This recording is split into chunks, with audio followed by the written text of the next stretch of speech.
पाठ 4 वस्तुओं के समूह बनाना। पदार्थों को उनके गुणों में समानताओं तथा विभिन्नताओं के आधार पर समूहों में बांटा जाता है।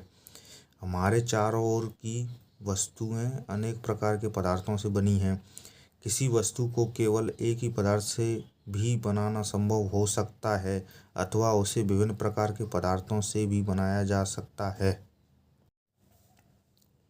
विभिन्न प्रकार के पदार्थों के गुण भिन्न भिन्न होते हैं। जैसे कुछ पदार्थ चमकदार होते हैं, कुछ खुरदुरे तो कुछ चिकने होते हैं।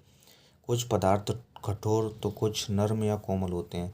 पदार्थों को विभिन्न गुणों के आधार पर वर्गीकृत किया जा सकता है, जो निम्न प्रकार हैं। पदार्थों के का गुणों के आधार पर वर्गीकरण: दिखावट के आधार पर, विलेयता के आधार पर, कठोरता और कोमलता के आधार पर। द्युतिमय, द्युतिहीन मतलब चमकदार और बिना चमक के। विलेयता के आधार पर विलेय, अविलेय। कठोरता कोमलता के आधार पर कोमल और कठोर। चमकदार वस्तुएं धातुएं और द्युतिहीन चमक के बिना अधातुएं होती हैं। विलेय चीनी व पानी का मिश्रण। अविलेय पानी व केरोसिन अविलेय होते हैं। कोमल स्पंज और रुई। कठोर लकड़ी और लोहा। पारदर्शिता के आधार पर पारदर्शी उदाहरण कांच और जल वायु, ये पारदर्शी होते हैं। अपारदर्शी लकड़ी, पत्थर, गत्ता अपारदर्शी होते हैं, जिनमें आर पार नहीं दिखता, वो अपारदर्शी। पारभासी कागज पर लगा तेल का धब्बा पारभासी होता है। पदार्थों को समानताओं व असमानताओं के आधार पर समूहों में वर्गीकृत करते हैं, जिससे उन्हें आसानी से ढूंढा जा सके। गैसें भी जल में विलीन घुलती होती हैं। गैसें भी जल में घुली होती हैं। इसका मतलब ऑक्सीजन जल में विलीन होती है, अतः ऑक्सीजन जलीय जीवों एवं पादपों को उपलब्ध हो पाती है। ऐसे पदार्थ जिनमें द्युति चमक होती है वे प्राय धातु होते हैं, जैसे तांबा, लोहा, सोना, एल्युमिनियम। कुछ धातुएं बहुधा अपनी चमक खो देती हैं। ऐसा उन पर वायु तथा नमी की अभिक्रियाओं के कारण होता है। उदाहरण: लोहा चमक खो देता है, इसका केवल ताज़ा कटा हुआ पृष्ठ ही चमकीला दिखाई देता है तथा पुराने पर जंग आ जाती है। अधातुएं द्युतिहीन चमकदार नहीं होती हैं। अधातुएं चमकदार नहीं होती हैं। उदाहरण: हीलियम, कोयला, सल्फर, फास्फोरस। वे पदार्थ जिन्हें आसानी से संपीड़ित किया जाए अथवा खरोंचा जा सकता है, कोमल पदार्थ कहलाते हैं। वे पदार्थ जिन्हें आसानी से संपीड़ित किया अथवा खरोंचा जा सकता हो, कोमल पदार्थ कहलाते हैं। उदाहरण: रुई और स्पंज। ऐसे पदार्थ जिन्हें संपीड़ित करना कठिन होता है, कठोर पदार्थ कहलाते हैं। उदाहरण: लकड़ी, पत्थर।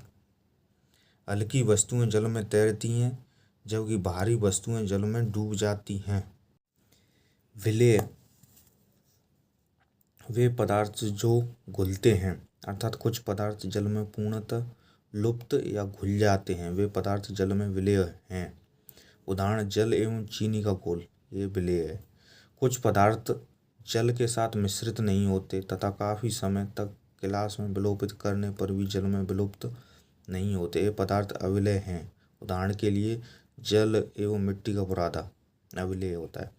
पारदर्शी ऐसे पदार्थ जिनमें होकर वस्तुओं को आर पार देखा जा सके, पारदर्शी पदार्थ कहलाते हैं। उदाहरण: कांच, वायु, जल, प्लास्टिक। अपारदर्शी ऐसे पदार्थ जिनसे होकर वस्तुओं को नहीं देखा जा सके, उदाहरण: लकड़ी, गत्ता, पत्थर। पारभासी ऐसे पदार्थ जिनसे होकर आर पार वस्तुओं को देख तो सकते हैं परंतु बहुत स्पष्ट नहीं देखा जा सकता, पारभासी कहलाते हैं। उदाहरण: बटर पेपर, एक्सरे शीट, कागज पर लगा तेलीय धब्बा। परीक्षा की दृष्टि से इम्पोर्टेंट क्वेश्चन: फिटकरी गंदले पानी को स्वच्छ करती है स्कंदन प्रक्रिया द्वारा।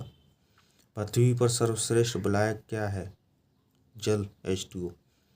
ऐसे ठोस पदार्थ जिन्हें गर्म करने पर सीधे वाष्प में आ जाते हैं कहलाते हैं ऊर्ध्वपातन।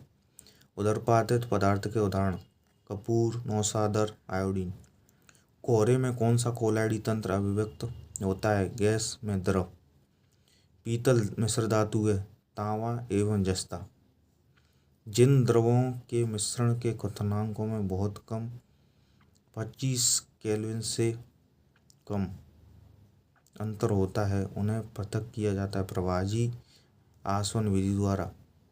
जिनका क्वथनांक 25 केल्विन से भी कम होगा उन्हें प्रभाजी आसवन विधि द्वारा पृथक करते हैं। मामूली कट लगने पर फिटकरी रक्तस्राव रोक देती है स्कंदन द्वारा। दूध से क्रीम पृथक की जाती है अपकेंद्रीय बल द्वारा। वर्षा का होना किस प्रक्रिया पर आधारित है? संघनन पर। आज का चैप्टर कंप्लीट। जय हिंद।